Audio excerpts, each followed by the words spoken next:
Selain G30S PKI, 5 sejarah terkelam sejak kemerdekaan Indonesia.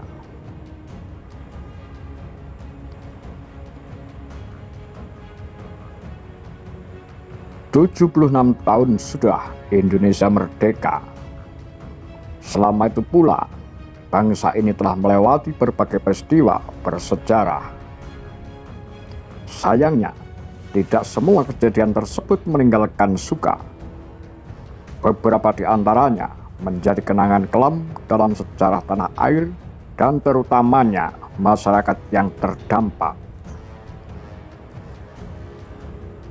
Sebut saja G30S PKI, peristiwa yang juga dikenal sebagai Gestapo atau Gestok, merupakan upaya kudeta terhadap Presiden Soekarno yang dipimpin oleh Komandan Batalion 1 Resimen Cakrabirawa, Letnan Kolonel Infantri Untung.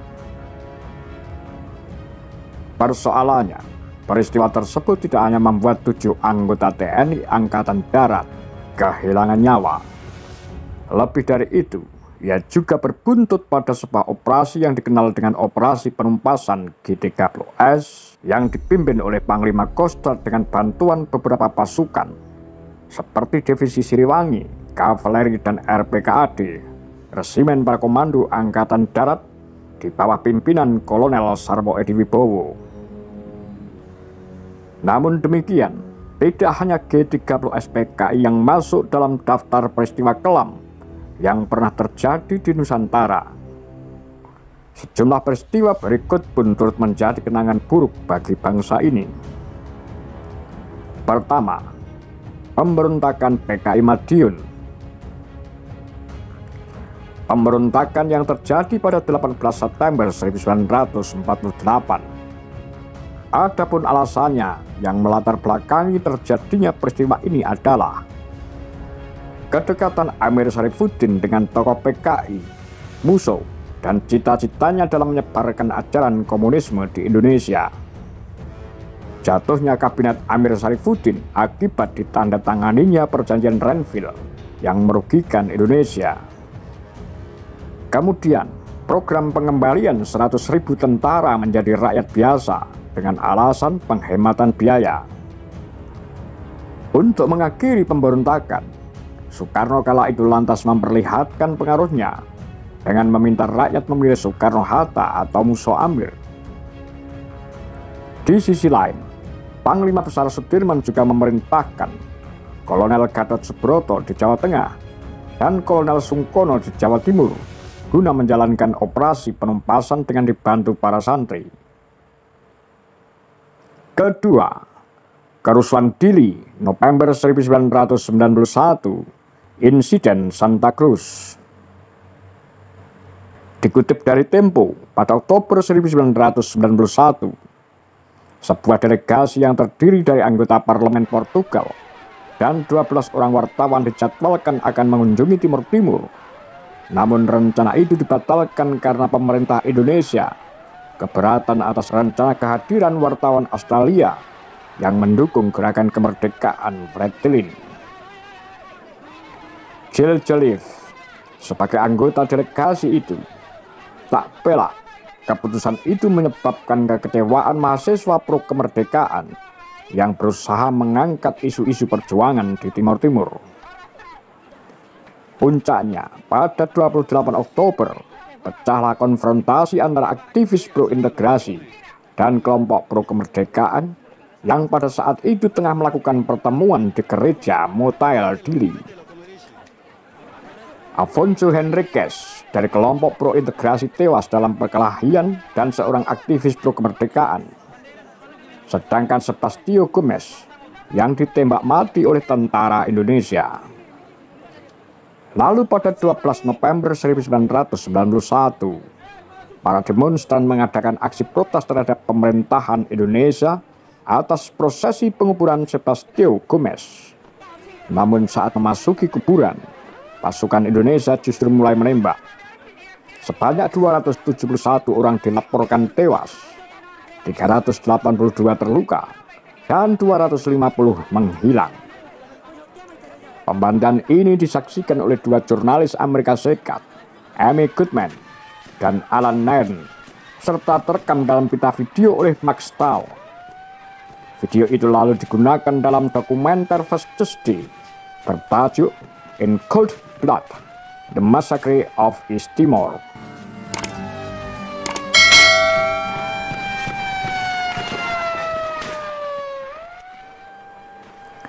Yang ketiga, kerusuhan Mei 1998.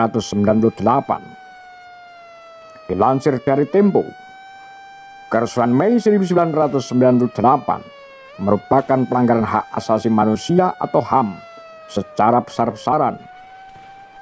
Tragedi Trisakti yang menewaskan 4 mahasiswa Universitas Trisakti pada 12 Mei 1998 dan sehari setelahnya 13 Mei sampai 15 Mei 1998 menyusul peristiwa-peristiwa pelanggaran HAM lainnya adalah saksi bisu atas peristiwa tersebut. Koordinator Investigasi dan Pendataan Tim Relawan, Seipa Lupi, pernah menganalisis kerusuhan tersebut dan mendapat kesimpulan bahwa kerusuhan Mei 1998 disebabkan oleh sentimen SARA yang telah lama berlangsung yang kemudian dimanfaatkan untuk memicu kericuan akibat krisis moneter.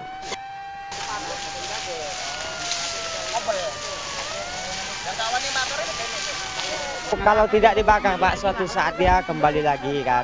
Nah, jadi kami selaku warga masyarakat tidak mau Kalimantan ini tidak dimasuki orang Madura, Pak.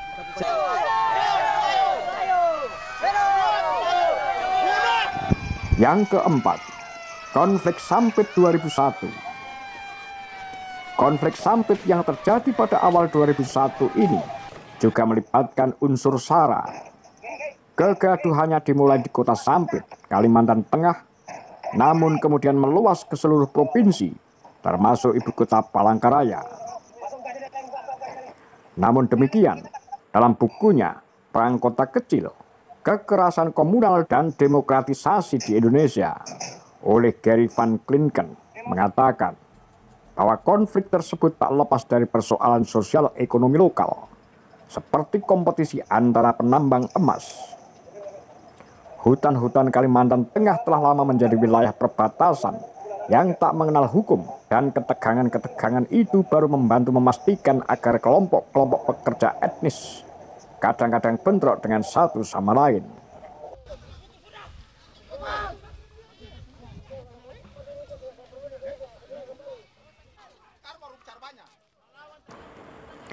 Yang kelima, 2011.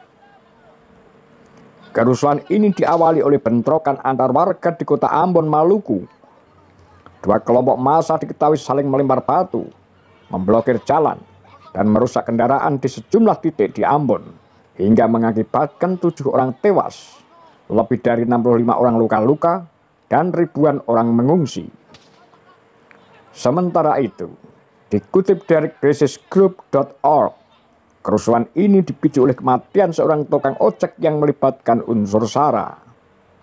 Polisi mengatakan ia meninggal karena kecelakaan.